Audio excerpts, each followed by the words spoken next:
diversity, right? These are the things we saw scaling different movements, different levels. So again, it just really tells that story of, we'll talk about this magic of CrossFit. But before we get into the nitty gritty, we do have to step back, kind of go back on this timeline here and understand who this individual is, and his name's Greg Glassman. Now, there are errors to Greg Glassman. I'm not going to take too much time talking about him particularly, but we just want to pay respect to this idea that he had this belief in what fitness could or should be. And that's really what I like the most. It's just being curious. He's seeing what's out there already. He's like, all right, how can we maybe create something new? How can we can create this paradigm shift in the way we use our physical body? And so there's different eras. You know, if you're an OG and you open up a CrossFit gym in the 2000s, between 2010, then you're like Greg forever, pure OG CrossFit gym, maybe 15 years in the making there. You might have mixed emotions because CrossFit really blew up from these years of 2010 to 2020. Became an international thing, a worldwide fitness brand, which is, again, completely unique. It's completely something that if I was the CEO of a company, I'd be a little overwhelmed. And so he started to maybe change his shift in how he wanted to work with the brand, and it maybe was not the best in terms of leadership for the affiliates as a whole. And then if for most of you who just started, right, you probably have no idea who this guy is, which is fine. But we're going to talk about a few things, the way he looked at CrossFit and the way he was teaching it. And if you do want to get some of his information, he does have this Instagram account called the CrossFit Book, which is really important. And then protecting our affiliates legally.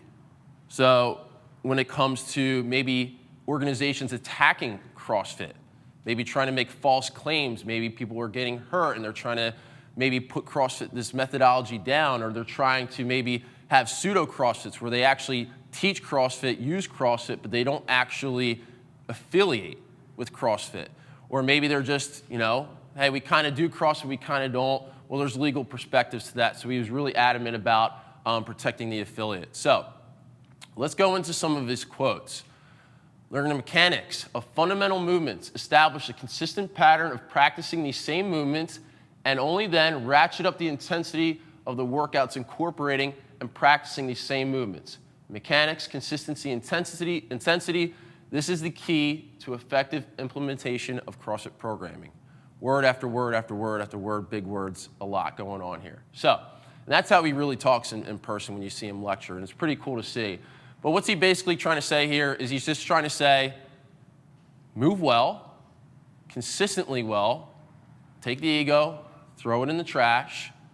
Let's learn the basics. Let's learn the fundamentals. Let's think about a long-term process. Let's not try to, have a quick fix. And then maybe we can start to spice things up a little bit, right? And we want to have a little intensity. But maybe how did this stigma, how did this intended stigma get lost?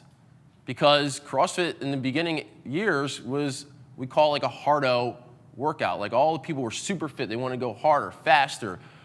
And maybe that's not really what it was intended to be, which it was not, to some extent. Valid criticisms of a fitness program need to speak of measurable, observable, repeatable data. If an alternative to CrossFit is worthy of our consideration, it ought to be presented in terms of distance, time, load, velocity, power related to these movement skills and drills. Give me performance data. CrossFit can be scientifically and logically evaluated only on these terms.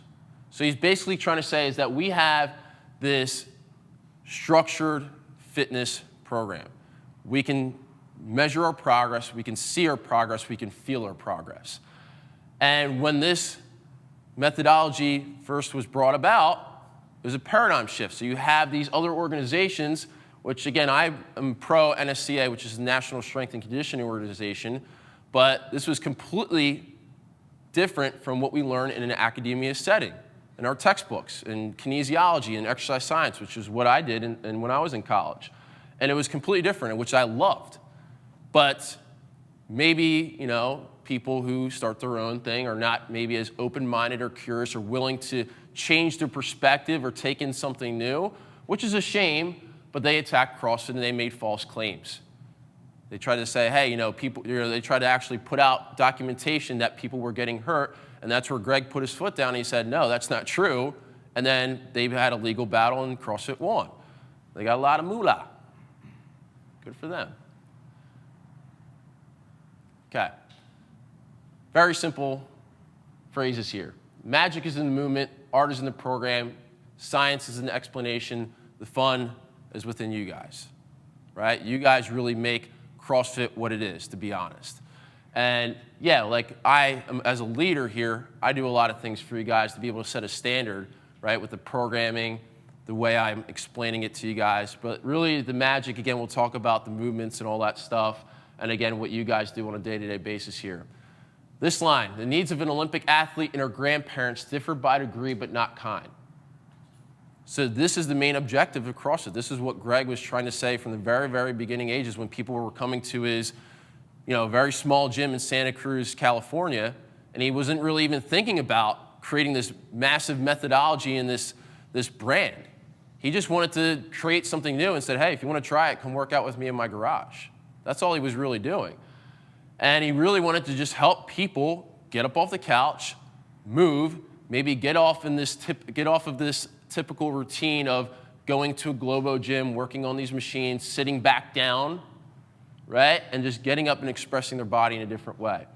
This line here, CrossFit is for anyone but not everyone, is something to take note of because, again, it's designed for anybody that walks in our doors. But that doesn't necessarily mean it's the right program or the right fit for them or the right vibe for them. And that's where that community aspect comes in. You can check this out on your own time. This is pretty much what we're going to get into next, fitness in 100 words. And now going into the nitty-gritty. Solomon's going, I still don't know what CrossFit is. And you're probably still going to leave if you're not knowing what CrossFit is. But let's try to clarify this a little bit more. You have to have an objective. You have to have an aim. Let me take a sip of my coffee. All right. Again, it's a program that's designed for everybody, broad, general, inclusive. This idea of your physical potential, which is what I love the most, right? Not being maybe complacent with one thing, maybe being open to learning other skills, movements, all these other aspects to that. And again, he developed this aim, this objective based off what he was already seeing within the fitness paradigm and what was being already delivered. We'll talk about these other aspects, specializing, not specializing, functional movement for lifestyle,